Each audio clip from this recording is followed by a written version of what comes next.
Racing isn't easy, but experiencing it is. iRacing puts you in the driver's seat with the industry's leading sim racing game. Drive on laser scan replicas of the greatest racing circuits from around the world. Go head-to-head against other drivers chosen by skill-based matchmaking to ensure competitive racing at every level. Compete across all your favorite series. In officially licensed cars, engineered to deliver the most accurate driving experience possible.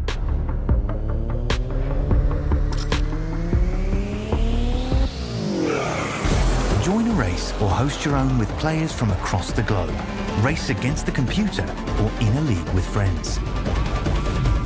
Feel the thrill behind the wheel. Visit iRacing.com.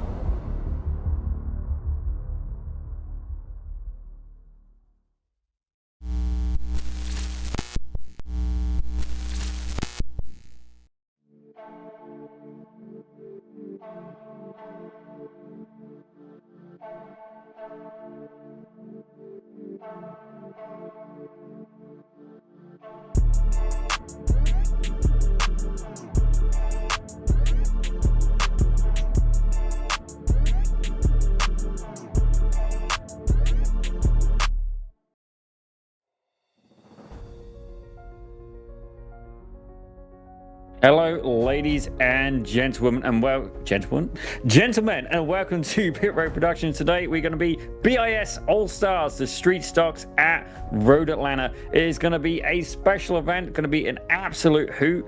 My name is Daniel Zippy Salmon, and joining me in the booth today is going to be Reese Gardner, and hiding away at the controls is Mr. Christian Hill. It's definitely going to be a fun race today. Actually, let's take a quick look at our sponsors as well. We're going to have Rogue Energy today and also a little bit of Pit Road Productions. We'll put up the QR codes for you guys for them very shortly. But today we are indeed going to be at the beautiful track. It's one of my favorites, a princess approved venue, Road Atlanta. Yeah, indeed. Bring up your phone, scan these QR codes. If you want to join the Discord for the next season of BiS Racing, then you certainly can. The opportunity is right there. This is our end of season race. The fact that we're running this all-star race in between the seasons, it'll give you an idea of the quality of the racing that we have here at BiS and what kind of pace these guys are setting. But yes, Road Atlanta, what a fantastic track. It's one of my favorites, and I'm looking forward to seeing some street stocks racing around here. Street stocks on road courses is always a hoot, and I really enjoy it. We'll just have to wait and see what the idea is going to be for how they negotiate this circuit. It's rather twisty, known for being a sports car racing venue. That is not Road Atlanta. So we'll I mean, look, the regular season is over, the IndyCar season is over. We don't have to get things right, do we, Sippy? Absolutely not. We're going to try this again. We're just doing the slightly wrong turn there in the tour bus. Very wrong turn, but this is indeed Road Atlanta, as you can see from space. It took a lot of negotiation for Elon for this one, maybe the guy who runs Google, but as you can see there, 12 turns of absolute beauty. And another thing that this map does not show us is the fantastic elevation changes you're going to see, especially going through turns 3 and 4. Yeah, for sure. The run up from turn 1 to 2 is especially difficult to get right, but going through turn 3, you have to use as much of the curb as you dare, but you can't afford to get an off track. Very easy to get if you overshoot your marks. The elevation change going down to turn 5 is super large as well. You have to try and ride the curbs on the straight line section through the S's, and then up the hill, use all of the curb again on the exit, and then through 6 and 7 onto the back straight, all the way down to the prime overtaking opportunity on this circuit at 10A and 10B, the chicane at the end of the lap. It's a beautiful circuit. Built in only 3 months or so or I think only 6 months potentially in about 1970. So we have got Some fantastic racing from this track over the years. Couple of layout changes, but regardless, it remains in its character as one of America's best road racing venues. I am definitely not going to disagree with that. It's certainly one of my favorite tracks, and I do really want to get myself down there so I can visit it, drive it, experience it. It's one on the top of the list, that Watkins Glen. VIR is good, but I'm sorry, Road Atlanta just takes it. Definitely somewhere, as you can see from that little shot just there, the elevation change as well. And definitely, for lack of better words, you've got to have a decent set of stones and real familiar knowledge of this layout to get the most out of that chicane. But we're going to be taking a look at some of the drivers very, very shortly. And I do see a couple of new names in here today. Adam Thompson currently in 4th place. Now, he's a new name to you guys here at Pit Road Productions, but he's somebody I'm very familiar with. He's over at Slow Motion Broadcasting, so I've been very familiar with them. Zach Pesson, not somebody who I've met yet either, and having a look through Jared Wakefield as well. A couple of new names. Andrew Waring sounds mildly familiar, and Benjamin Voyer as well. Couple of new names. Is there anybody out there that you're recognizing as I am aware of Mr. Waring. I'm aware of Mr. Waring for sure. Actually, him and I go way back, actually. I first met Andrew. We were both racing in the same league back on Race 07 by Simbin. And it would have been in about like the 2011, 2012 sort of era of sim racing. Waring stepped away from sim racing for a bit, but he has recently come back, and it's really good to see him out there. Well, there you go. That's definitely a long innings in the sim for sure, albeit with that little break. But it's definitely good to see as well some BiS regulars as well. Also, obviously, Ozzy Milwain and Zach Buchanan. They are your pro and amateur winners from the Radical Cup Canada that we ran last year. These guys got to drive a real car. Obviously, then we have Joey Haynes. Now, this is definitely a name that we are all very familiar with. He's been taking part in the Radical Cup Canada and in the IndyCar series we've been running as well. Joseph Yang, it's good to see him back, especially I think he still is one of the league admins, more involved in the 1600s, but pretty handy in a Radical as well. Obviously, you know, Andrew Hardman, Jonathan Wager, Michael Broom, had no idea who that guy is. And then moving on, we got John Benvalid. Well, that is Lima Racing, one of the many members, actually. So Cedric O'Hyan, these guys, both Lima Racing. Nicholas Calando, well, he's back after being banned, so it'd be interesting to see if he can behave today. And then Richard Swindells, who I do understand has a driver cam, but with a name that I am not allowed to say on air. Indeed. Well, I guess he's named after a real NASCAR driver, so we can say it, but we'll wait for the opportunity before we put him up there. As for the format, well, it's a pretty simple format that we've got here today. With race 1, 15 minutes or 12 laps, and that's basically the same thing for race 2 and race 3. Top 5 reversed for race 2, top 10 are reversed for race 3. We've got a fixed setup and 2 fast repairs per race, and all-out sprint, all-out fun. It says it down there at the bottom. I'm looking forward to this. I just realized I'm looking at the wrong screen.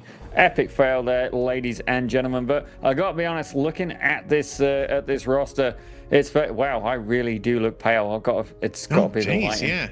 Damn. So, ladies and gentlemen, put on your sunglasses. We should have had Christian put an advisory up for the maybe bright lights, epileptics, look away.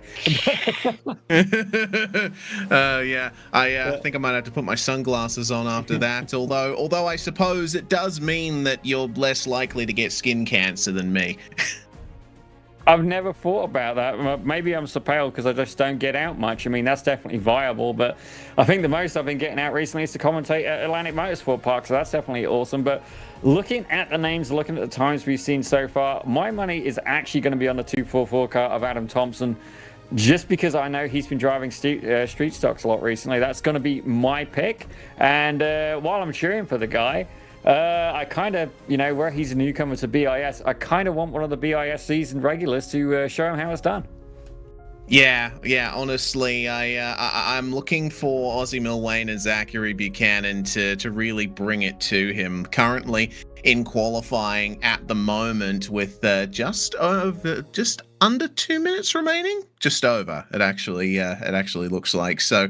Yeah, we'll see what they can do. Jonathan Wager, who ultimately won the BiS IndyCar Championship, he is currently 0.5 of a second off in qualifying and did not set a time in practice. So he's obviously just jumping straight into this event for a bit of fun. But I think as the night goes on, we might see him contending for victory. Oh, definitely. He's certainly very capable behind the wheel of a car, but we've seen him more so with the IndyCar, the street stock. Definitely not the same kind of handling characteristics. That's kind of like having a gymnast and then getting somebody who eats solely Burger King, I guess. You know, they're very different handling characteristics. Don't get me wrong. I mean, they might eat only Burger King and be absolutely ripped, but not knocking Burger King. McDonald's is better, Wendy's tops them both, but that's besides the point. We need to do a fast food race. That's got to happen. But another one we can't really discount as well is Mark McDonald. Now, we've seen them a little bit. Didn't have the best of luck last race, but that traffic cone paint that they had on the IndyCar, certainly someone to keep an eye on, maybe making a slow move through the field. Yeah, I think so as well. It'll be interesting to see what Nicholas Collander's pace is like as well. You mentioned that, of course, he's just come back from serving a ban from BiS competition. Nicholas is a driver that I've been familiar with for a while. First encountered him in the Flying Huskies Racing League, which Michael Broomhead helped organize a couple of years ago. He was a bit of a naughty boy at Laguna Seca, but just in time for the fun race, he is indeed back. I've only ever seen him in open wheelers, though, so should be interesting to see how he tackles a low-level stock car. On the flip side, if he does go for a tackle, at least there's going to be a little bit more bodywork to protect the car. But I'm sure we're probably going to be getting ready for the grid any minute now. Yeah, any minute now. About a minute left to qualifying to go, ladies and gentlemen. So it's going to be interesting to see how they actually, it's just up. ended. There we go. Beautiful. Yeah, we need to give the time. I still think as well, I think our director needs to put up the selfie that he's just put in a Discord chat, because I'm saying he looks like Seth Rogen. And I definitely think... You seen it? Yeah. I'm seeing Seth Rogen. I think like the love child of a tryst between Seth Rogen, Romain Grosjean, and Jenson Button, with a little bit of Ray Charles in there as well. Anyway, it's time for the grid, Zippy.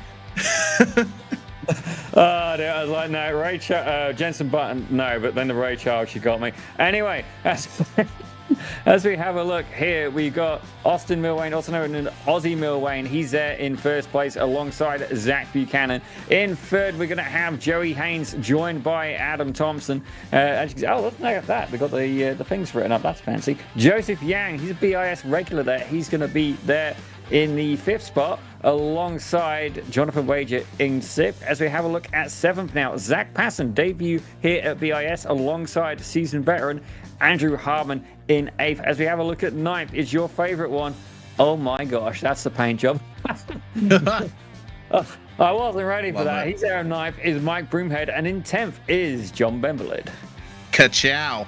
Jared Wakefield starts in 11th place, with Cedric O'Hyan also getting his ka-chow on in P12.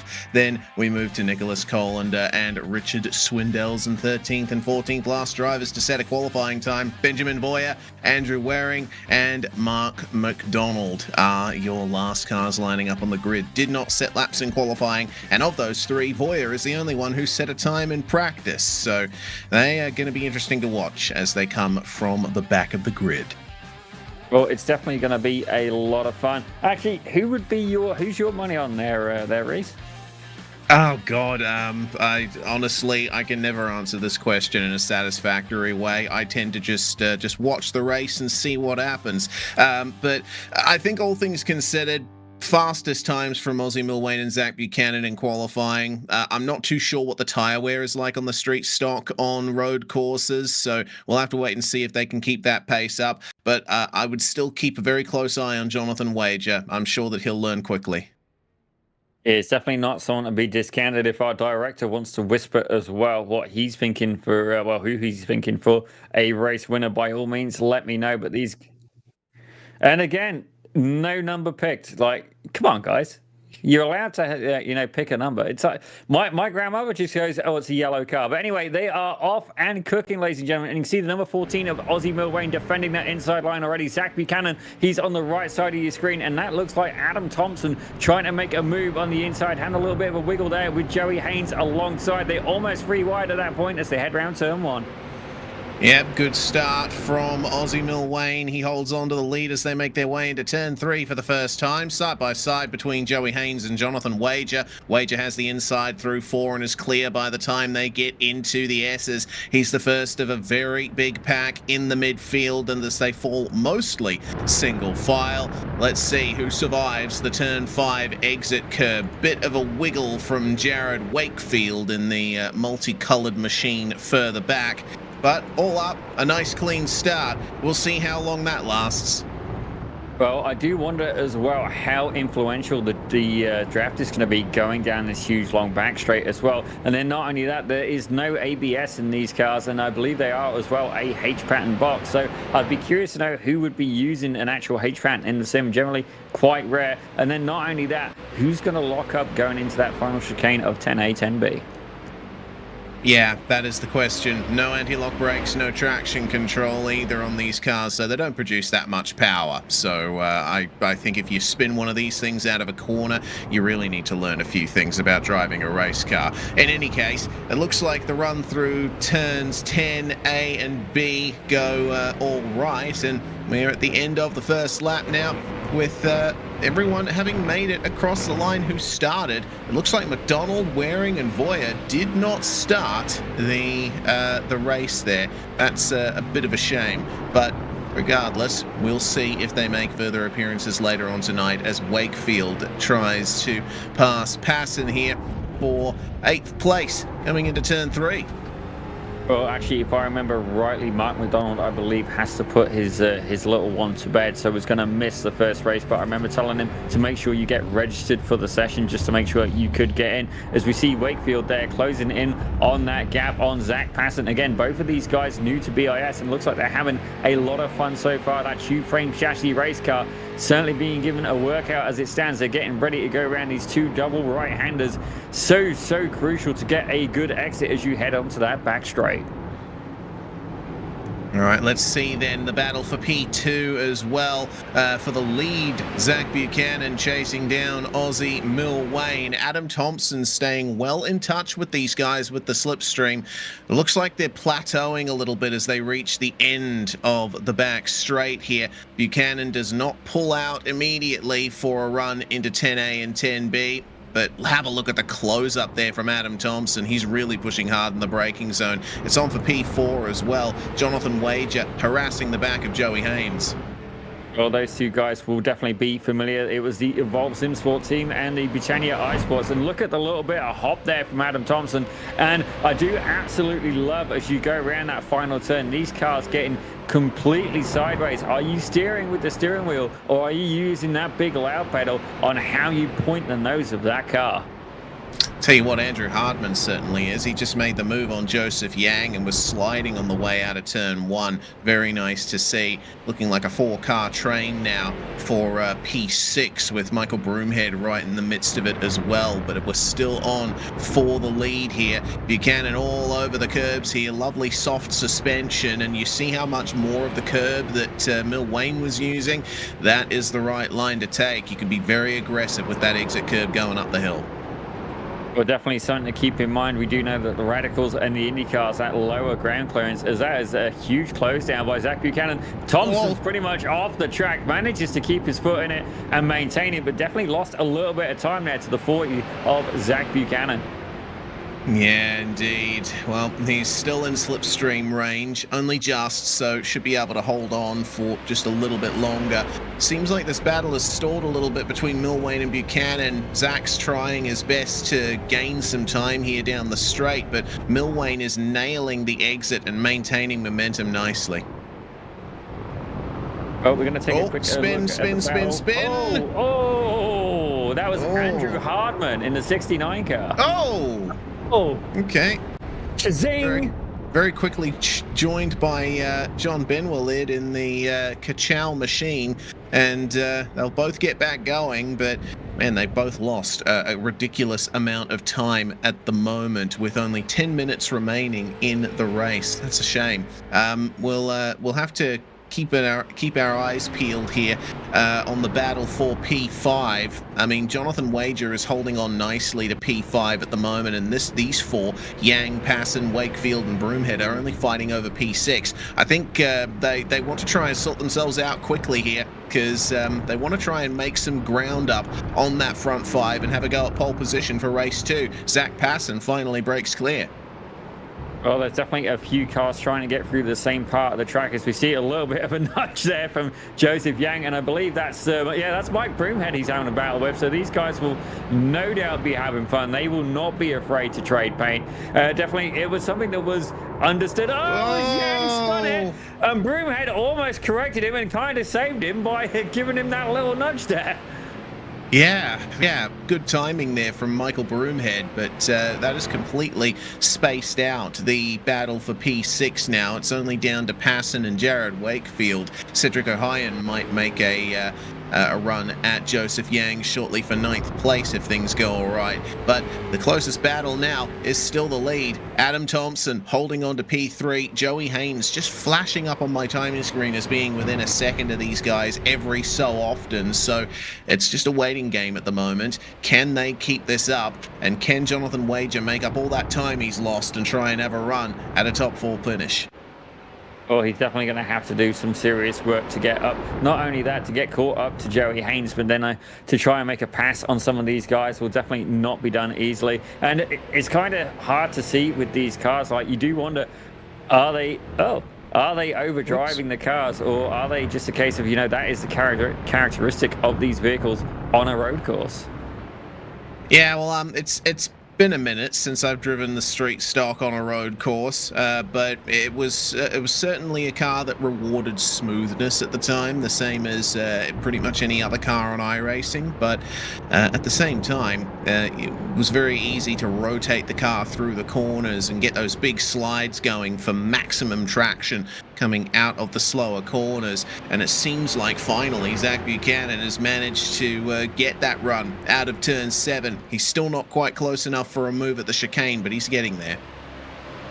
Well, he's got that gap down to just 0.2 of a second right now, and I'm sure Adam Thompson and Joey Haynes are both going to be hoping that these guys fight, potentially slowing them up and bringing them there into the battle, as the gap now 0.2 of a second between first and second, and about 0.7 and then a second respectively between second, third, and then third and fourth.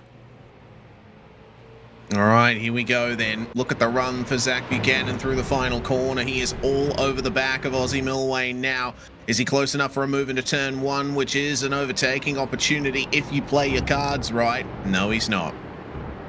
Well, he's definitely keeping the pressure onto the number 14 car. Is he going to go up on the inside? I certainly thought he was going to do it just then. Definitely putting the nose in, showing a little bit of intention there is Zach Buchanan in that 40 machine. And look at the absolute insane amounts of body roll on the back of these cars. I've got to say, while they may not be the best handling machines in the service, I'm starting to think they may be some of the most fun. Yeah, they are very fun to drive indeed. I love driving the street stock when I get the opportunity. It's one of my favorite cars on the service, but we shall see excuse me, we shall see now who nails the exit out of turn 7. Slight slide there from Milwayne coming off the curb there, and it looks like Buchanan's just a tiny bit closer than he was on the previous laps. Well, he has got that gap now under 0.2 of a second. He's closed up about another 300ths and getting closer and closer still. And it looks like Milwayne is going to defend for everything he's got. Is Buchanan going to go up on the inside? He is. He's got that gap under 0.1 of a second now. Buchanan puts his nose on the inside on the 40 car. It's going to give him the entrance of the corner. And that's Thompson right behind. He closes up on Aussie Milwayne. Milwayne almost lost 2 positions there. Yeah, almost. Man, this is getting really tense now in the battle for the lead, as my phone just fell out of my pocket there. Sorry about that. In any case, into turn 1 once more. Let's keep our eyes peeled on the exit. If you catch that curb on the exit of the corner, then you have a chance of losing the run up into turn 3.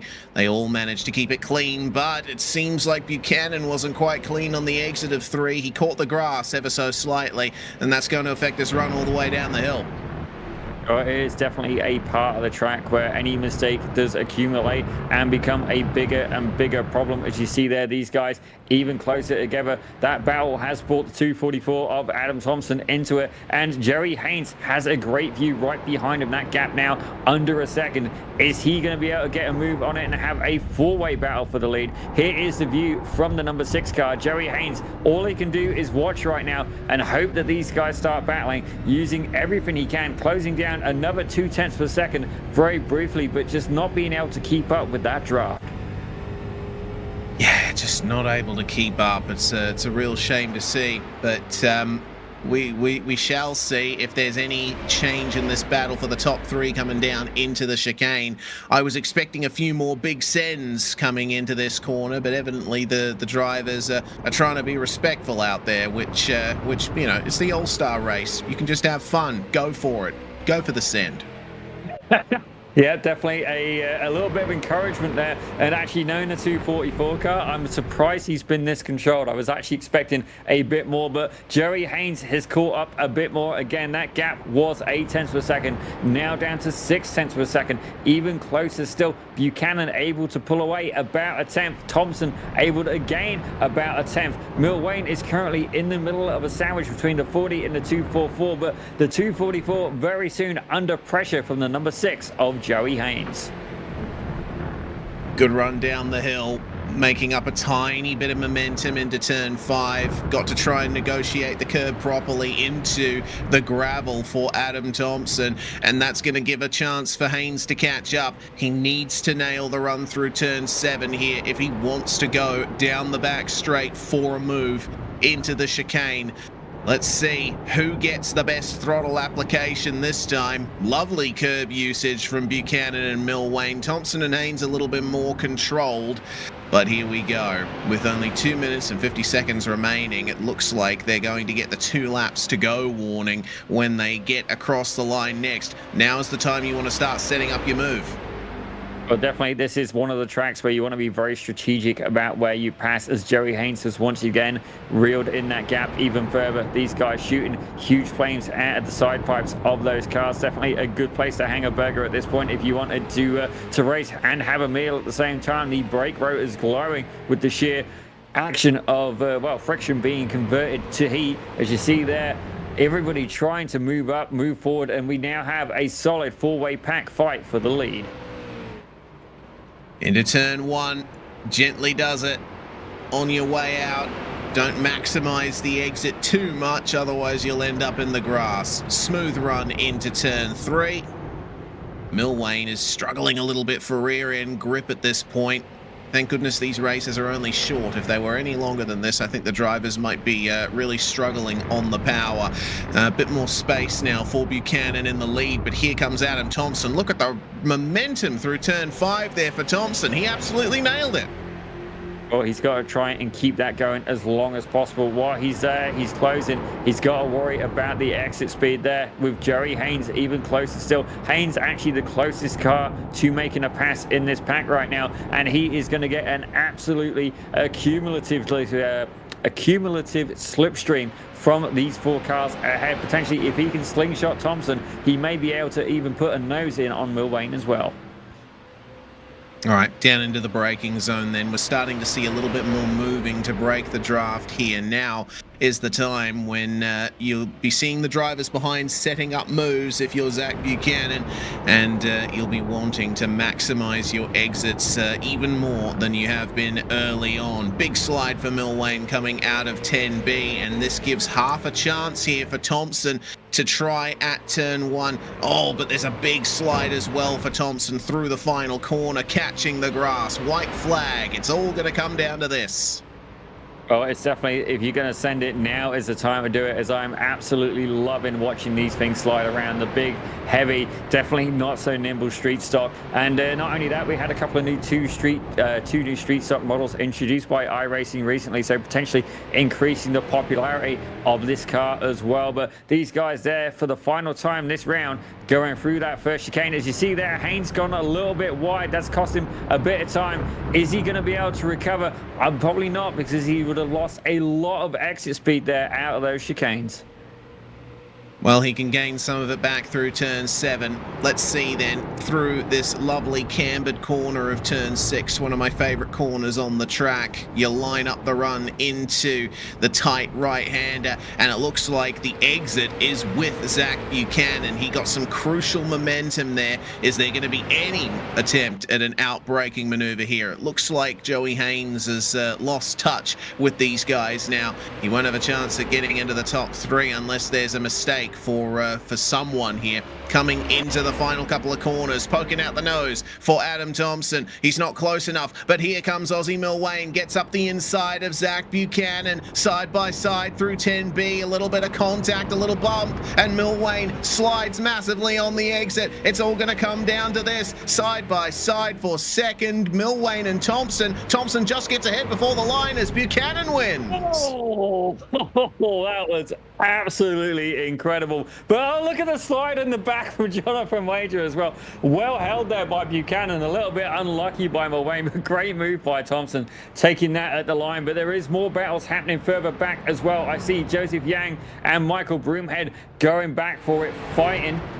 I say fighting. Okay, now they've crossed the line. How about Swindells and Colander? They're still going at it. That is the 66 of Richard Swindells, and that is the number 8 of Nicholas Colander. Colander there with a little slap on the ass to Swindells, as it looks like the bandit himself is trying to make his way round the final corner.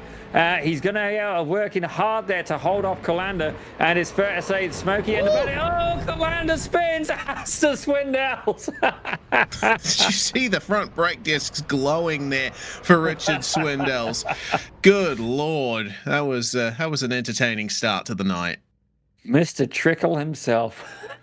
Wow, that was absolutely fantastic. Well, ladies and gentlemen, it is going to be a reverse grid as well for that one. So we will give you, what do you want to do, Mr. Director? Do you want to do results, or do you want to do the grid?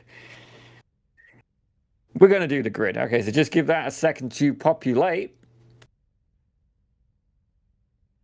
This is going to be crucial for Jonathan Wager. He's actually found himself on pole position thanks to finishing P5. Okay, so it must be the top 10 that inverted. So yeah, no, it's top 5. Top 5. My apologies. I misunderstood the brief. My top apologies 10 there. for race 3. There we go. We're not doing a good job of this grid, are we? We might have missed the first 4. Oh, all right. So Zach Buchanan, he's going to be in 5th with Zach Passant there in 6th. Somebody we saw a little bit off, but not too much there. Jarrett Wakefield takes 7th with Joseph Yang alongside in 8th. As we have a look at 9th, it's going to be Michael Broomhead and Andrew Harben alongside the Britannia iSports team. I keep reading the numbers. In 11th, we have Cedric O'Hine alongside Mr. Trickle himself, Richard Swindells.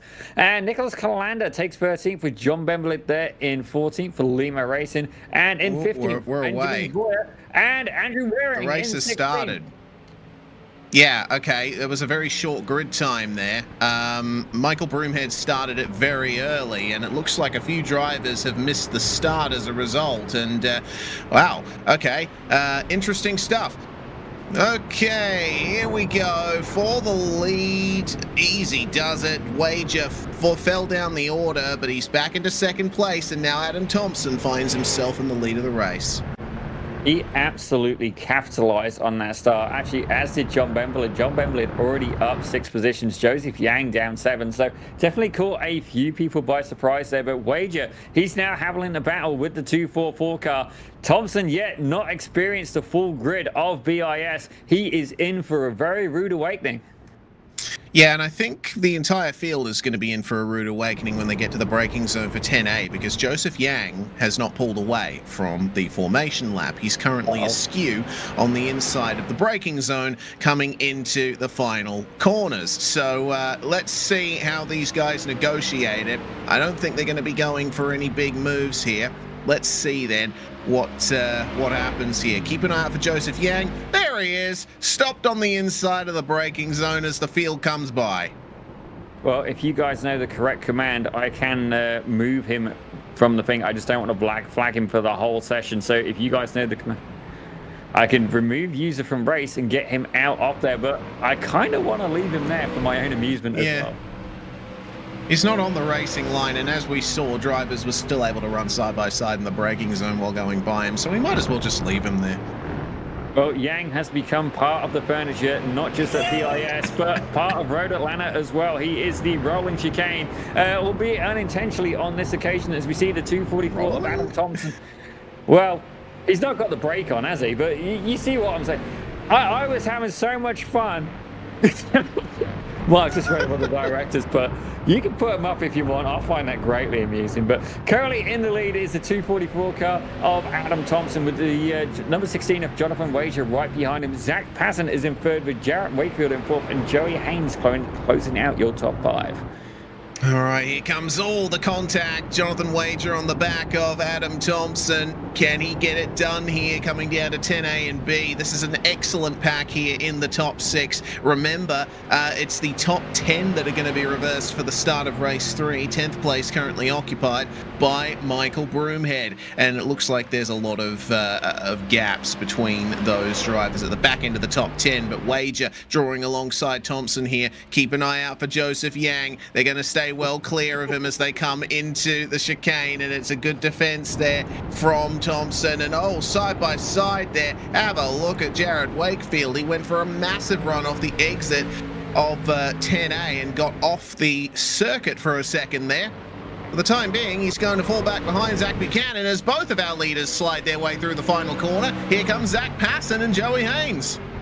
Well, these guys are absolutely sending it as we see the fastest lap there from the number 19 of Zach Passon as he gets passed by Joey Haynes on the inside. These guys absolutely sliding it out everywhere. It's like Miley Cyrus at a concert. You do not know what you're going to see. Thompson goes wide, goes full Dukes of Hazzard, but manages to hold on. The full Smokey and the Bandit maneuver. Whew, that was close. Okay, hold your breath. All right. They fall into line coming into turn 5. Joey Haynes going way beyond the exit curve there as Jonathan Wager is away in the lead, and it seems like no one will be able to catch him. Now Adam Thompson is facing off against Jared Wakefield. Little tap maybe into turn 7, who knows. Tries to turn in and make the apex. Wakefield all over the curb, side by side on the exit, but the outside belongs to Thompson. He should get a slightly better run down the straight. I didn't even see Aussie Mill Wayne there, who's fallen back to 7th spot.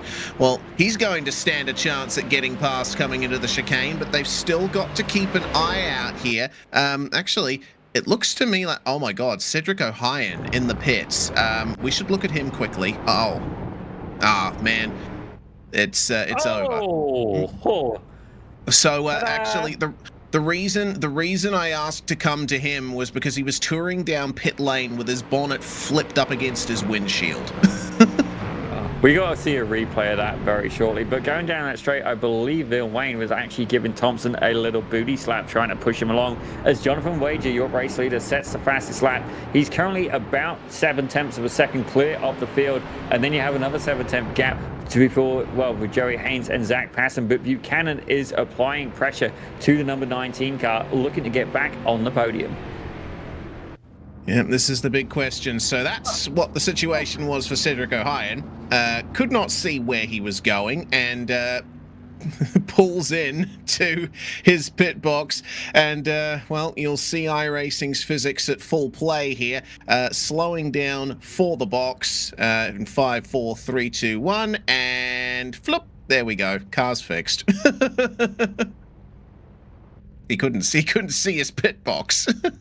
Well, I gotta say that is absolutely fantastic navigation there by Cedric O'Hyan. Just goes to show that he doesn't need to be able to see to put laps in here at Road Atlanta. But I do want to see the crash in a few short moments. But right now, we are watching this battle. It is Zach Buchanan in the number 40 machine. Not bright yellow today, ladies and gentlemen. It's sponsored by Mucho Burrito instead, attacking the number 19 of Zach Passon.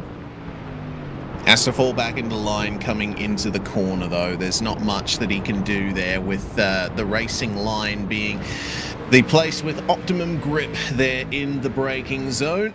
So he'll have to wait for another opportunity later on. This race is flying by. We're already with 8.5 minutes left to go, and the fastest lap goes to Zach Passon. So we'll see what happened to O'Hyan here. It looks like he's already damaged. Plenty of wheel hop there, and he actually runs into Joseph Yang.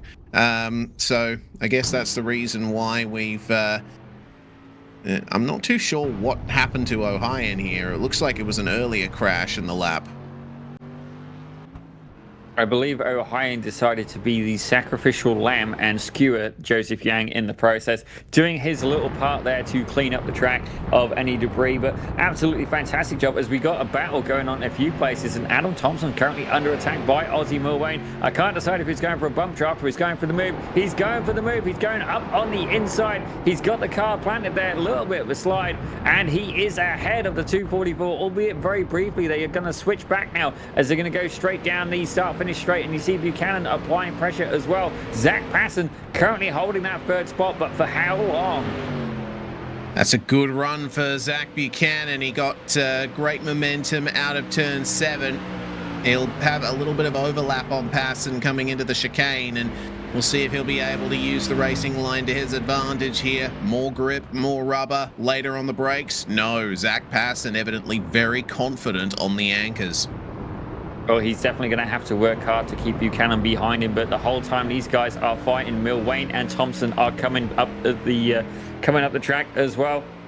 That gap now between these two packs, just 0.4 of a second. We could have a four-way fight very shortly for the last podium spot. Yeah, once again, this is an incredibly close race, but this time it is not for the lead, though the lead is pretty close at the moment. Wager and Haynes, obviously Haynes looking very quick indeed.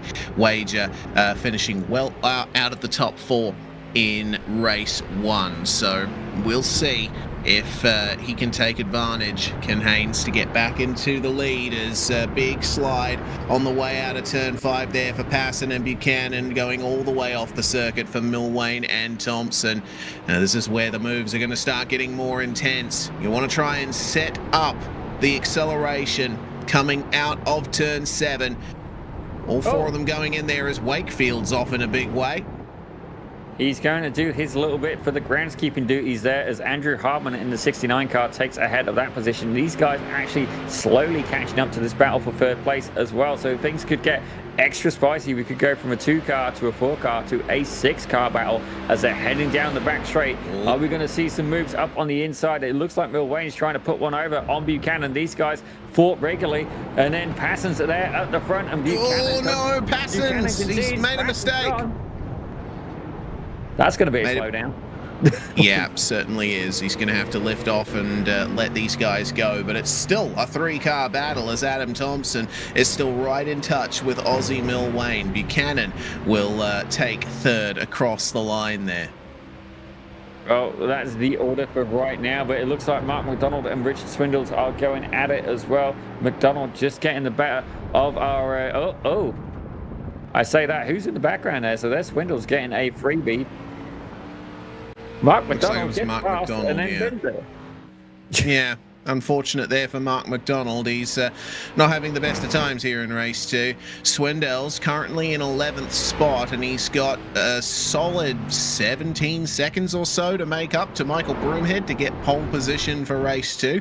I think that's going to be difficult to do. Well, the challenge is there upon him, but we'll see how that goes later on. We're looking at Adam Thompson right now in the 244, his BiS debut, but definitely not his first time in a street stock, as he is almost licking the back of Milwain there. He's so close, and the beautiful thing for him is he's getting a draft off 2 of these cars ahead, as Buchanan and Milwain are going hard at it. Currently Milwain ahead, but not by much. Thompson tucking in right behind. Is this going to backfire on Milwain? Is Thompson going to get the slingshot draft and do the pair of them? Not quite close enough, but he is going to try and get Buchanan. Nice and close, big slide on the way in. Buchanan will defend the inside through 10B, and that gives another chance for Passon to find his way back through. We thought he was out of this battle. No, he's back in it. Well, that definitely kind of backfired there for Thompson. You know, he went in, things looked good, but not quite able to get it done. As we have a look behind, that gap to the next cars is about 2 seconds now. Not quite able to catch up. As you see there, Thompson dipping a wheel, a little bit of sideways action, bit of a bounce. It looked like Beyonce was on the back bumper of that car. Yeah, let's see if we can get our moves on coming into turn 5. This is one of the places where the lap is defined. Gently does it over the curbs. They're pretty harsh at the moment. Harsh in any car, really. Look at the run for Thompson out of turn 5. He's absolutely nailing that turn every single time they come through it, but he doesn't have the space to make his way back past Passon. Well, for a minute there, I thought he was going to give him a little bit of a bump draft as Passon going very wide there. I thought that was going to be it. You got to carry as much exit speed as you can. You're just going to dance with the throttle at this point. Now, what does he do? Does he keep his foot in it and try and make the pass? Or does he go for trying to make a bump draft and catch up to Buchanan and Milwain? Yeah, this is the question. Oh, I saw a slight technical issue for Zach Buchanan up ahead. Unfortunately, as internet's deciding, hey, you're in 4th place, well, I'll decide that you're in no place eventually. Hopefully it holds out to the end of the event. But we'll keep our eyes on this fight here between Passon and Thompson. We see that Andrew Hardman is starting to make up time on these guys in P7, so I think Hardman might stand a chance at grabbing a top 6 here if this keeps on going. Meanwhile, the lead is still on. Joey Haynes chasing down Jonathan Wager, but Jonathan's making that the widest street stock in Georgia right now. Well, he's definitely trying his best. And if I have a look actually at the front of Joey Haynes' car, is it me or does he appear to have a little bit of a dent in the very center of that number 6 machine? Yeah, looks like he does. It might be a little trace of some kind of biffo that's going on for the lead of the race at some point. Either that or trying to work his way through the chaos of the first couple of laps. Fortunately, these street stocks, they're certainly one of the lower categories of stock car racing. A lot of rookie drivers start their career in one of these things, so they are built to last. Well, it's certainly going to have to be robust for some of the drivers we have in this field today. Mike Broomhead currently sat in 10th position, but as you can see here, sorry, that was too good not to. Joey Haynes fighting as hard as he can, about 0.3 of a second, 0.4 of a second behind the number 16 of Jonathan Wager. Here we go then. Haynes will have to try and line up the exit here.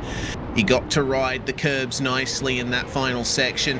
The curbs are wide and flat through there in stark contrast to the rest of the circuit. So if you can use them, if you can nail the line, then you'll be able to get the run down through the final turn up towards the first corner of the final lap of the race. We have 30 seconds on the clock and it is on between Haynes and Wager. Well, they're definitely going to have to try and make sure they capitalize on these exits. These cars sliding around beautifully and basically being steered by the throttle at some point. And you can see there, it looks like Haynes much tidier than Wager there. As I say that, taking a little bit of the grass, he's going to really have to focus this exit. Let it run over the curb a little bit, but try not to dip a wheel in the sand as they're going down, heading towards the double right-hander before the back straight. Yep, just gentle on the brakes, carry the speed through the middle of the corner, give it a little stab of the throttle, and then immediately on the brakes again for one of the slowest corners on this racetrack. And it's all down to the slipstream. Haynes, of course, coming away with 4th place in race 1. He started second and has remained in second for pretty much this whole race, save for the first lap. He's too far back to make a clean move, I think, but he'll certainly have a go. Well, it's now or never. If he wants to get it done, he's going to have to get as much. You see him there taking a little bit of a lick. It looked like Wager locked up very slightly. Is Haynes going to be able to get him on the exit? Giving him a little bit of a shot there. It's going to come down to the final corner. Are they going to be able to get it done? Haynes carrying as much speed as he can. A slide there from Wager. You see the checkered flag, not quite able to get it done. You see Milwain takes 3rd. Buchanan's 4th. Thompson sideways. Oh, sorry, it was passing in fifth. Thompson sideways in sixth, and then Hardman right up there in seventh. As you see, Thompson just absolutely smoking the wall, and there goes his face. Michael Broomhead across the line in 10th. He will have pole position for race 3 in style. Sponsored by Hello Kitty. Yes. All right. Well, it looks like Mark McDonald is going to be the last driver to cross the line here. The number 17 had a bit of a quiet race, it has to be said. But I think considering everything that we've seen in that second race, a quiet race was the best case scenario. Well, it definitely does take a little bit of getting used to drive such a car. You see a bit of opposite lock there and smoke ahead. Somebody's celebrating now. At times like this, you really have to fight the temptation to just, release your inner child and absolutely punt them into outer space. Righto. That's going to end off the second race of the night with Wager winning ahead of Haynes. The gap was only 0.131 in the end. You had to go back another couple of seconds to see Milwain taking third ahead of Buchanan and Passon. Thompson, Hardman, Wakefield, Benwillid and Broomhead are the rest of your top 10. Flip them, and that is the top 10 for race 2. Oh, it is definitely going to be a fun event for sure, but I'm going to try and steal one of our drivers. Now, Adam, I understand it's your debut time here at BiS, but you're pretty familiar with the stock car. It looks like you're having some good battles so far. Tell us what you're doing to try and keep this beast of a machine in control. First of all, your voice may be the most beautiful thing I've ever heard in my life. Second of all, it's second of all, it's a lot of fun around here. Obviously, as you know, I've run a few of these in my league, but we never run here, and holy moly, is it a lot of fun. Passing, not so much. Oh, it definitely looks like you are steering with the gas pedal, but I got to ask as well, are any of you guys bump drafting? Because for a little bit, I thought yourself and Milwain were kind of looking like you was going to try that tactic. Well, I tried, but it's just so tough to get a good run off the corners, and none of these straightaways are long enough to actually utilize that bump draft. You get to them right about the time you go into the corner. So, yes, I'm trying, but no, I'm not, because I'm failing. Well, ladies and gentlemen, that was a 244 of Adam Thompson, a BiS debut for him here today. We're going to leave you to it, Adam, but thank you for popping in. Thanks, bye, love you. Love you too.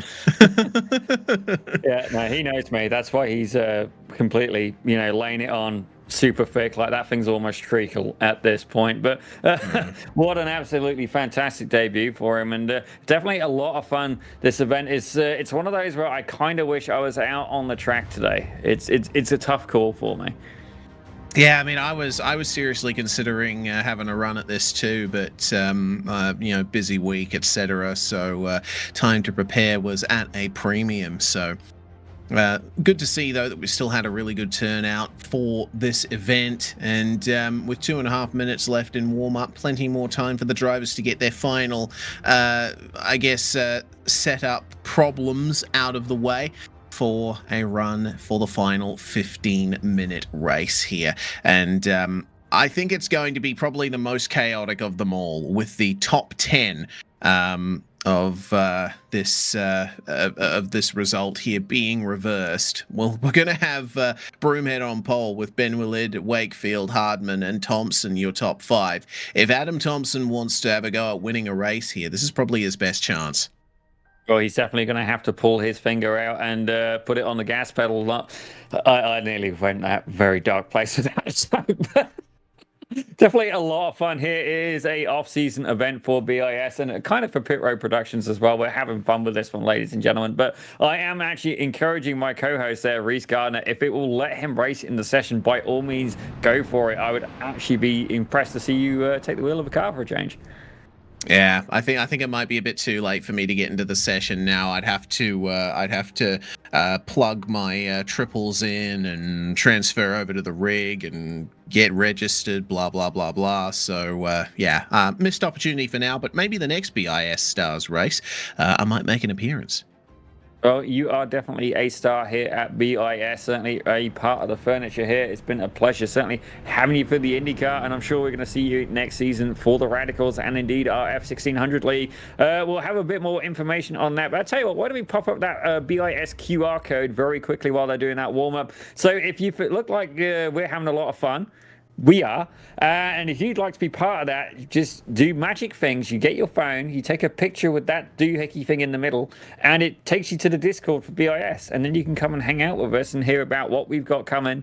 Certainly the Radical Cup Canada, the BiS Radical Cup Canada is going to be absolutely amazing. The F1600s as well. There is a lot to look forward to. I can tell you behind the scenes, there's some wicked discussions happening, and it's going to benefit all the people that not only watch the broadcast, but take part as well. So get in on that action. Yeah, indeed. Fantastic bunch of leagues that run here at BiS. Of course, we just finished up the IndyCar Championship, but as Zippy mentioned, we do have F1600s and Radical Cup Canada coming up as well. So make sure that you jump on in for that action if you like what you see here. It looks like we have the end of warm-up on the cards at the moment, so it is time for us to get prepared for the final race of the night. Well, I think it's going to be certainly the most gloves off, and it's going to be an invert top 10, as we were saying earlier. So we will get ready with that grid for you in just a second. I do wonder if Joseph Yang has returned, or if he is going to be, for lack of a better word, Yada. I believe he was removed from the server, so I'm going to guess probably not. I didn't know which button to hit, but it looks like the admin of Mike Broomhead dispatching with the number 9 of Joseph Yang. Yep, indeed. Well, here we go then. Broomhead and Ben Willard on pole position on the front row here, with Jared Wakefield and Andrew Hardman in third and fourth. The third row of the grid is going to be Adam Thompson and Zach Passon. And then we have Zach Buchanan and Ozzy Milwane starting on row 4. The top 10 rounded out by Haynes and Wager. From there on back, it's where they finished in race 2. Swindells and McDonald on the 6th row, with Colander, O'Hyan, Yang, Voyer, and Waring the rest of our grid. We haven't seen a start yet from Voyer or Waring, so unfortunately I think we might have to bid them adieu for the time being. We'll have likely 14 cars starting the race here, with Joseph Yang being removed from the server in race 2, thanks to not getting away from formation lap and being a track hazard for the first couple of laps. Well, he definitely made it interesting for sure, and thankfully he wasn't sat in that vehicle. Certainly stalled vehicles do happen, but not generally in the sim too much, and certainly not for that time period. But oh, excuse me, it is going to be an absolute belter of a race. Now, I do wonder if the Hello Kitty machine of Mike Broomhead, if he's going to be able to capitalize on this. Is Ben Willard going to fight him the whole way around? Will Thompson try and leapfrog his way through the field, or will Passon completely, for lack of better words, put a wrench in that plan? And we shall see. Well, get ready for the pace car to pull away here on this short formation lap at Road Atlanta. They start on the run up to 10A and 10B, as I'm sure you've already observed over the course of this broadcast. So we'll get the start going very nicely. And this time it does run for the full 2 minutes. Apparently, Michael Broomhead had a bit of a skill issue in the admin booth and pressed the wrong command, and that shortened the run on the grid. So we will see then who gets the best of starts here on the first lap of the third race of BiS Stars. Well, it is definitely a field made up of a lot of BiS stars. We do thank all of these people for taking part, and certainly being part of the BiS community has done nothing but get better and better and better, and we're looking forward to what is coming ahead. As again, we got the Radicals coming and the F1600s as well. That's going to be in fall this year, ladies and gentlemen, so keep your eye out. And not only that, there's going to be more content here on Pit Road Productions as well. Sunday nights, Apex this, but we're going green here at Road Atlanta, and Broomhead is off to an absolutely fantastic start, able to get a little bit ahead. As I say that, he's already being challenged. Jared Wakefield up on the inside, Broomhead relegated back to third. Yes, that's a good move from Adam Thompson. Meanwhile, to get his way through into second, Broomhead is dropping down the field here. He's trying to keep Hardman behind him through turn 3, but he has to be careful not to run off the racetrack. our former leaders from the first two races are still mired in the back of the pack here. Milwain, Passon, Wager and Haynes are all the way back with Mark McDonald. It looks like Nicholas Colander has already had an issue. He's pulled off the racetrack and retired. Well, that was a short visit there for the car of number 8, Nicholas Colander there. As you see, Hardman under pressure from Zach Buchanan, the number 40, applying a squeeze to the 69. And he looked like Broomhead as well, trying to capitalize on the exit speed. Now, are we going to see some bump drafting? Thompson was saying it's very, very difficult here. By the time you get close enough, you pretty much run out of road. As you see, Hardman going on the outside of Broomhead as they head down the back straight. Yeah, we shall see if he gets the move done on the racing line. He's got a bit more momentum coming through the sweeping right-hander on the way down to the chicane, and he is ahead by the time they get to the turn-in pointers. Looks like Passon and Wager going side by side for a second there, coming through the final couple of corners. I've just gone back to see what happened to Colander. It looks like Cedric O'Hyan is out too. The reason being that Colander and Swindells came together on the start. Swindells was turned across the front of O'Hyan and Colander, and unfortunately we've had 2 retirements from that. Well, we'll see a quick replay. Here we go. Oh, Swindell's car is definitely beaten. That's after hard. It happened. Yeah. Here we go. Have a look at this. So Swindells gets tapped by Colander there and goes straight into O'Hyan, who gets into the wall. Massive crash, tumbling over and up, and the number 66 is out. I gotta be honest, looking at that, I think that was a falling down the order show from the number 8 car. Yeah, and Broomhead has definitely not had the race he was looking for. Definitely damage on the right front, but I do think that was definitely an error by the number 8 car. Yeah, definitely an error. Broomhead, meanwhile, well, it looks like the turn 5 exit curb, they're claiming its first victim. Just a bit too much of a slide coming out of the corner, and the bumps went, unfortunately, not Broomhead's way. But he is back going again, which is good to see. And, well, we'll see what kind of result he can salvage from this as it's on for the lead once again. Jared Wakefield having to make way for Thompson. And they're side by side on the way through. Hardman will take advantage. Great advantage indeed. Move up to second, maybe even move up to first. 3 wide coming into the final corner. Fortunately back to 2 wide. And now this is going to give the run to Zach Buchanan, who's going to try and make the pass on the grass. Oh, I thought that was going to end very, very badly there. As you see the 26 car. Is that 26? No, who's that? It looks like a 26 car. It's Jared Wakefield. He's actually number 15, but he is 26. Oh, that's Hardman going round. No! Round. Oh, that's the wall, ladies and gentlemen. Oh, not as hard of a hit as it could have been, though, so he'll recover nicely. Good to see. Now it is on between Milwain and Haynes here. These two have been battling super hard in BiS IndyCar over the last season, and now we shall see if there's anything that Haynes can do to make the move. Now Milwain's going to hold strong coming into turn 6. Wager's right behind them as well. You can't count out John Ben-Walid and Mark McDonald. This whole battle going from 3rd all the way back to 7th. Oh, an absolutely fantastic battle, and Haynes looks close enough where he may be able to apply a little bit of bump drop, but at this point I don't think he's going to go for it. I think he's going to be keen to get the move done on Milwain and then try and chase down Buchanan. But I say that, is he going for the bump drop? It's so close. No, he's backed off a little bit. I think he thought about it and then decided against it. You see Wager right behind him as well. Something that you guys taught me very recently. Don't push the pusher, ladies and gentlemen. If you're going to bump draft, you don't want to have like chain of 3 cars, because the guy in the middle ends up getting thrown out of the sandwich. Yeah, indeed he does. You can't be too aggressive with the bump draft when you're in a train. And from what I've observed over this event so far, is having to make way on the inside is Buchanan for Milwain. Slight contact, but it looks like Buchanan's going to just hold on to the place here. Wager trying to pass Haynes into turn 3. The slipstream doesn't seem that strong here. Like, drivers are catching up a little bit coming down the straight, but they're not getting close enough to vault their way past.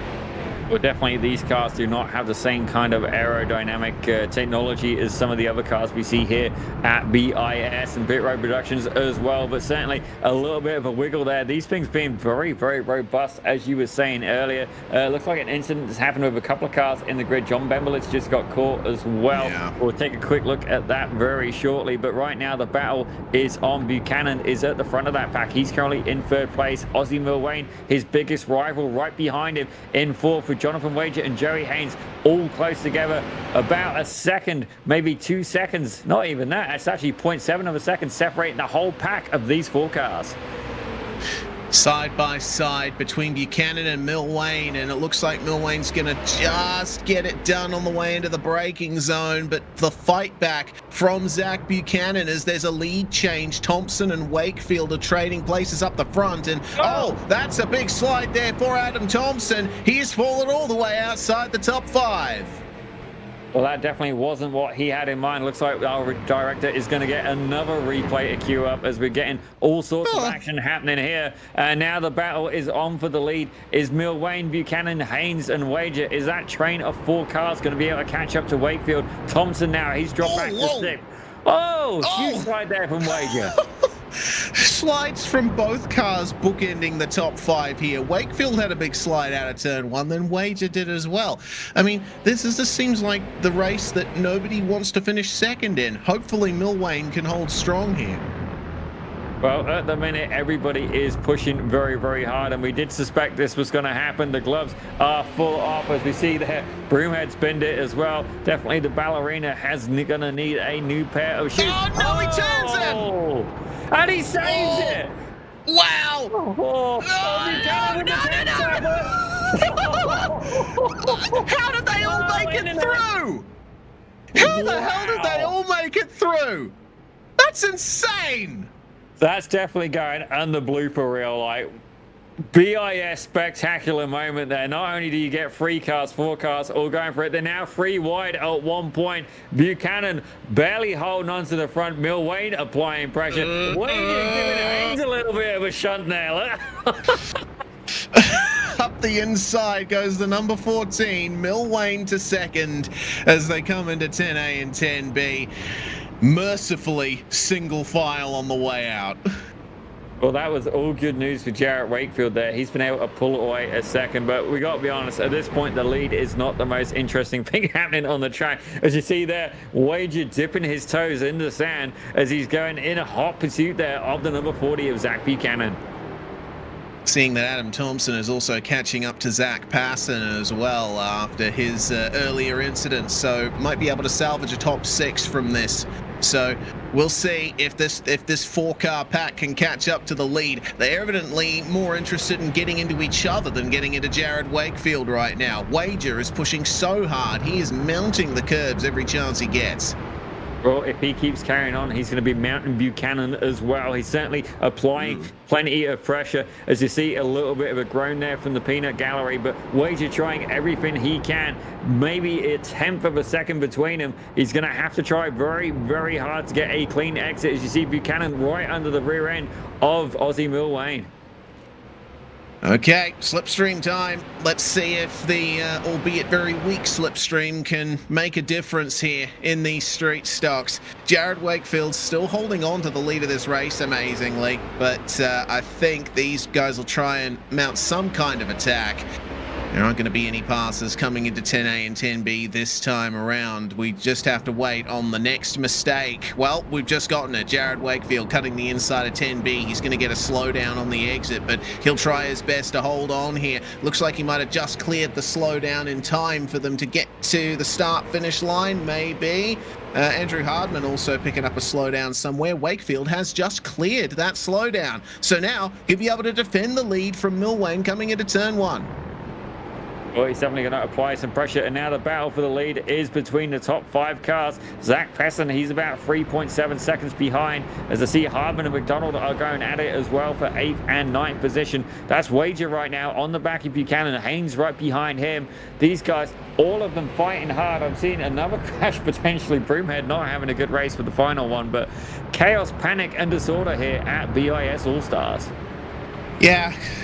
chaos, panic, and disorder in my brain as well, as we've got Mike Broomhead in here with us as this battle for the lead is still going on. Mike, this has been a crazy night. He's currently got his mic mute. Here we go. You hear, Mike? Yeah, it has been a crazy night. I would. Oh, what we got going? Just as we got to the replay, Wade just spun out of turn 7. It's been a crazy night. I decided I wasn't good enough, so I decided to drive backwards for a little bit there. But these guys are definitely a lot better than I am. See how it goes. Well, just hold on to that thought 1 second here as we're seeing exactly what happened to Jonathan Wager. And Buchanan got a bit of a lick as well. And he was able to keep the car in a straight line. And definitely, Mike, when you watch the replay, we may have to start a Street Stock series here at BiS because the action has been absolutely incredible. But, Mike, definitely not the night that you were hoping for. But it's fair to say there is plenty of action happening through the field. Yeah, maybe not personally for me, but I mean the series that we just had it was fantastic. Everybody's having a great time. These vehicles are so much fun to drive, and so there's a little bit of contact. Oh, that's a shunt there from Mill Wayne on the 15 of Jarrett Wakefield, as it looks like Mill Wayne's been able to get it back up, but now Buchanan applying pressure. Joey Haynes right behind. Oh, the gloves are off today. Yeah, sorry, absolutely they are, yeah. Sorry, Mike, it just seems like we don't have time for mid-race interviews here with the amount of action that's going on for the lead of the race. Yeah, Jarrett's really holding on to it. Like he took the lead from me right at the beginning there, but he's really pushing hard. He wants this win. Well, it looks like Thompson has been able to get back in the mix as well. He's now at the back end of that pack, just 4 tenths of a second behind Zach Passon. But Zach Passon 1.2, 1.3. So the lead battle right now is between the top 4 cars. 1.3 seconds separating all of them. If you go for the top 6, 3-second gap between all 6 cars. Yeah, this is a great fight, isn't it? As side by side between Buchanan and Haynes once again for 3rd spot. Who's going to get the best run coming into 10A here? Gently does it for both of them. Buchanan will maintain the position. Haynes will have to yield for the time being. But man, you look at this at the moment and it seems like everyone is able to grab some chance at the win here. But Jared Wakefield has been steadfast in his defense. Well, he's definitely been working very hard. And actually, something we haven't really mentioned tonight is the hard charger. Currently, Ozzy Milwain, he's up 6 spots. Joey Haynes, he's up 5. So close battle between the two. Wakefield started in 3rd, so he's currently up 2 spots. But you know what? He's been having to work really hard to maintain it as he's gone a little bit too tight on the inside as this opened it up for Zachary Buchanan. Buchanan there applying pressure, 2 tenths of a second in it. Milwain under pressure from Haynes as well. This could all get very, very dicey here as he's gone wide again. This could be it. I mean, he's maintaining momentum. He's taking advantage of the very lenient incident limit here. We have a 30 incident limit for this race before you get a penalty. So no surprise to see that drivers are taking those off-track 1Xs wherever they can. Oh, they are definitely milking the system at this point, worse than an accountant at tax time at this point. But you can see here Buchanan even closer still. I'm going to say they've probably got about 2 laps left to go at this point. So there is still an opportunity for Buchanan to take that top spot as we look through as well. Haynes even closer to Milwain. Is he going to go for it heading into 10A? This is the question. Wakefield defensive. Can he keep it on the track? Oh, only just. He'll nab another 1X there, but he'll keep it stable on the exit just in time for everyone else to arrive on the scene. It looks like we're going to go for the final lap here with 30 seconds remaining as they cross the line.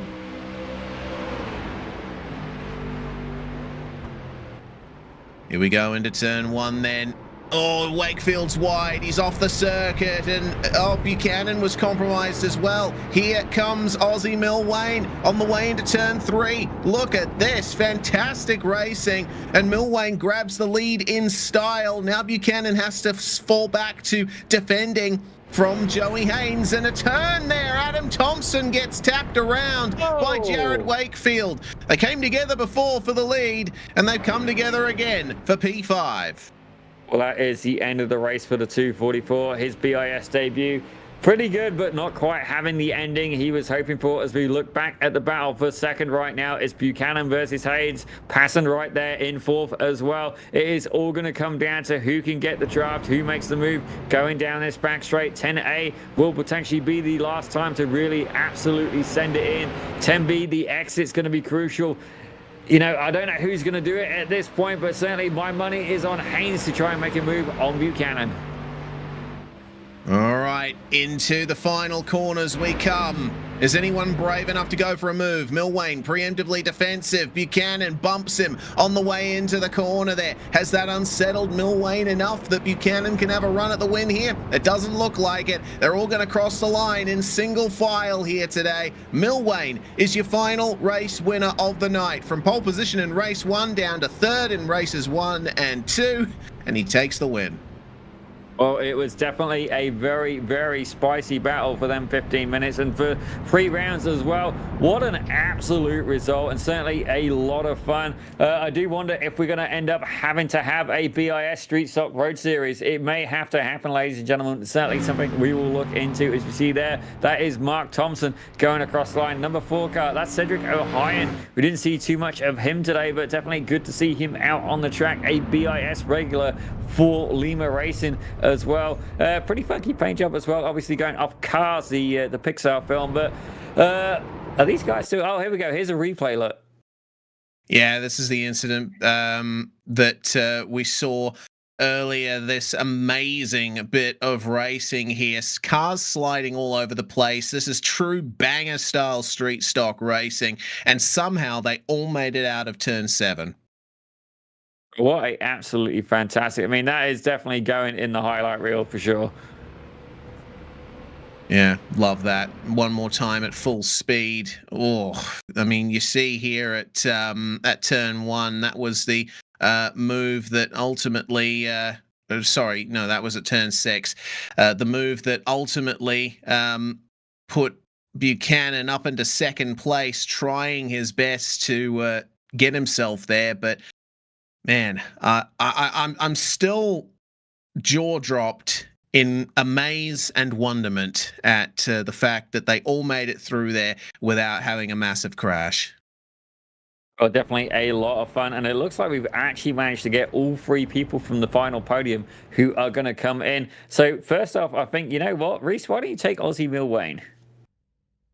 All right, well, we'll look at our winner here from race 3. I mean, pole position in race 1, Aussie. It took you a while to get back to that position, but ultimately P1 in the end. Yeah, I'm happy with that result. I mean, it was a bit messy in that last race there, but that's kind of what I expected with the street stocks. But yeah, the first couple races there, I don't know. It was good racing. Yeah, just good racing indeed. And, the street stocks seemed to have a bit of trouble catching up in the slipstream down the back stretch. Did you find that? Yeah, you don't get much toe in these things.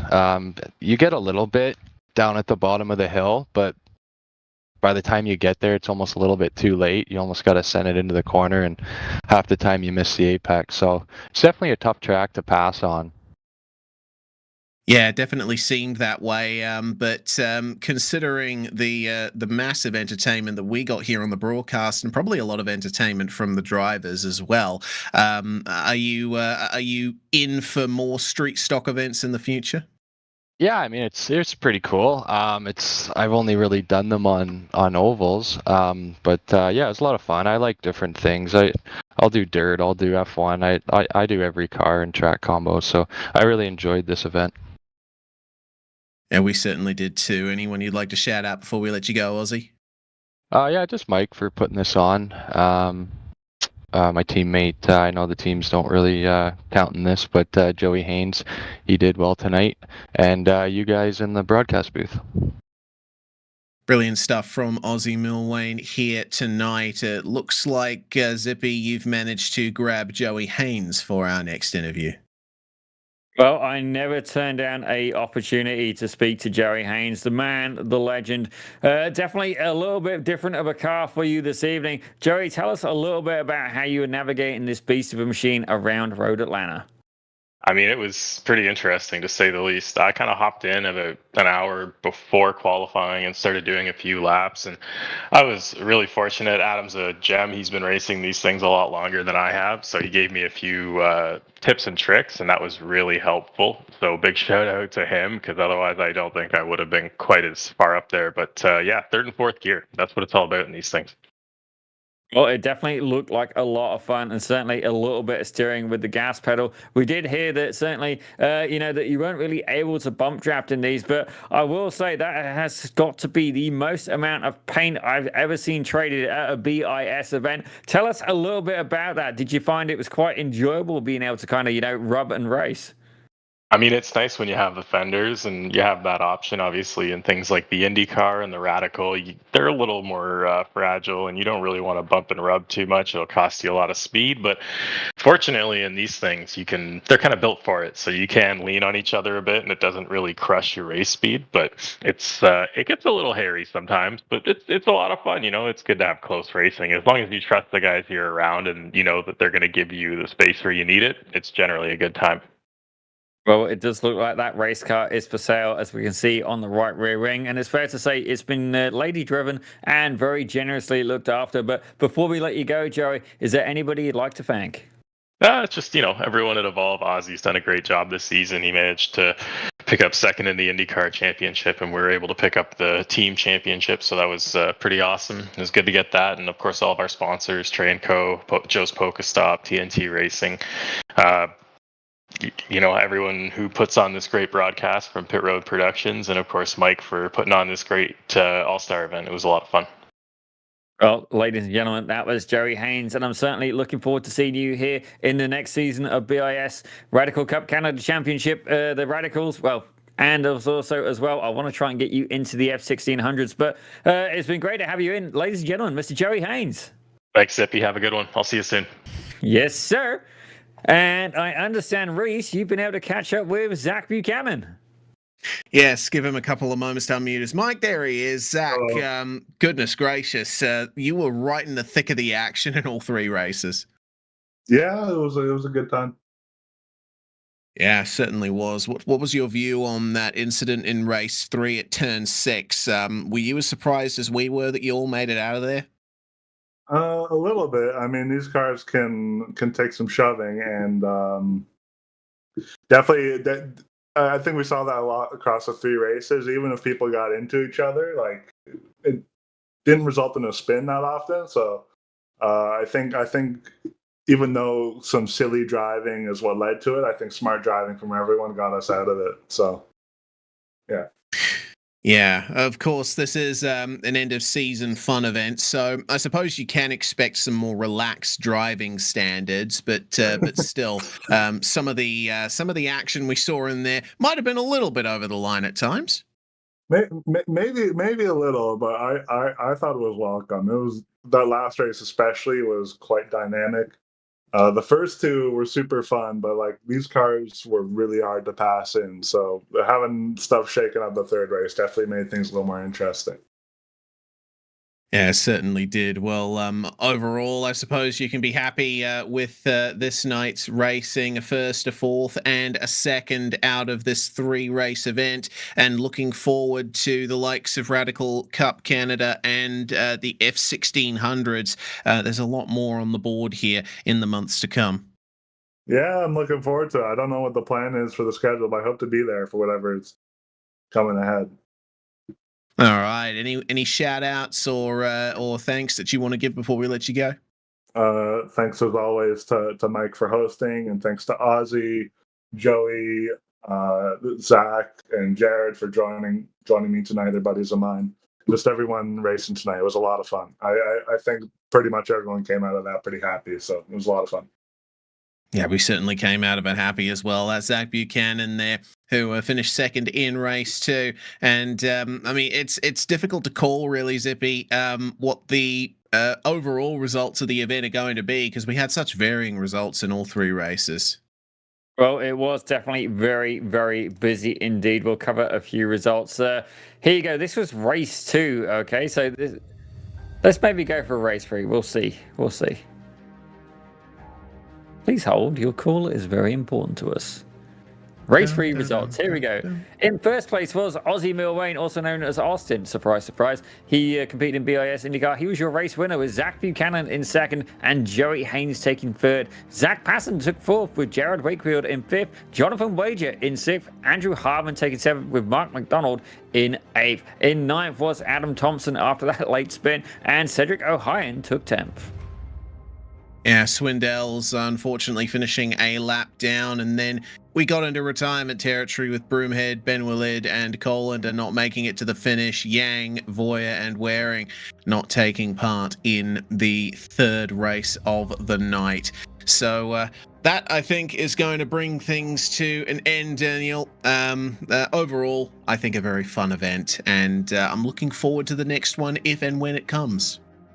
Oh, it was an absolute belter. Like, don't get me wrong, I personally love driving things that are not meant to be driven in a way that, you know, like putting something like a spec board or something around a dirt track. It's not really designed for it, and it's incredibly difficult, but it's still a lot of fun to try it anyway. But you know what? Yeah. The street stocks around a road course is doable but challenging, and for me, these guys didn't just step up to the challenge, they absolutely nailed it. And then not only that, they provided us with such great racing entertainment, and it was actually quite enjoyable to see them, you know, trading paint a little bit and doing stuff like that, which you can't do in some of the more, you know, higher performance vehicles we have here at BiS. And you know what, for me, it was just great grassroots racing action. Yeah, chance to get the elbows out. I always love it.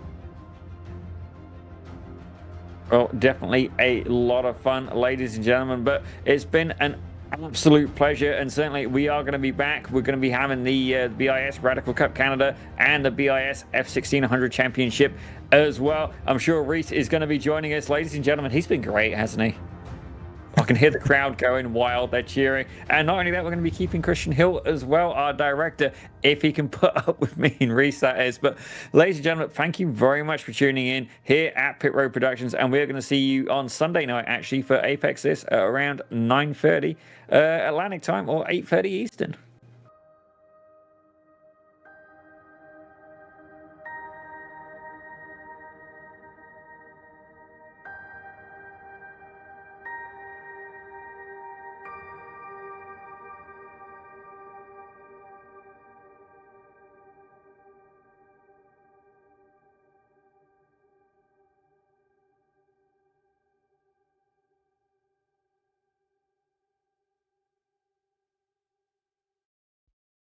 Racing isn't easy, but experiencing it is.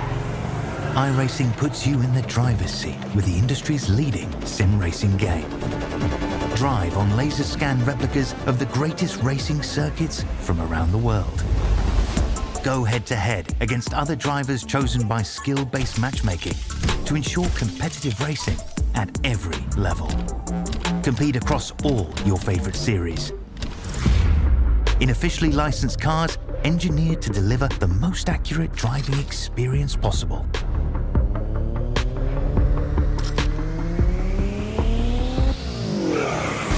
Join a race or host your own with players from across the globe. Race against the computer or in a league with friends. Feel the thrill behind the wheel. Visit iRacing.com.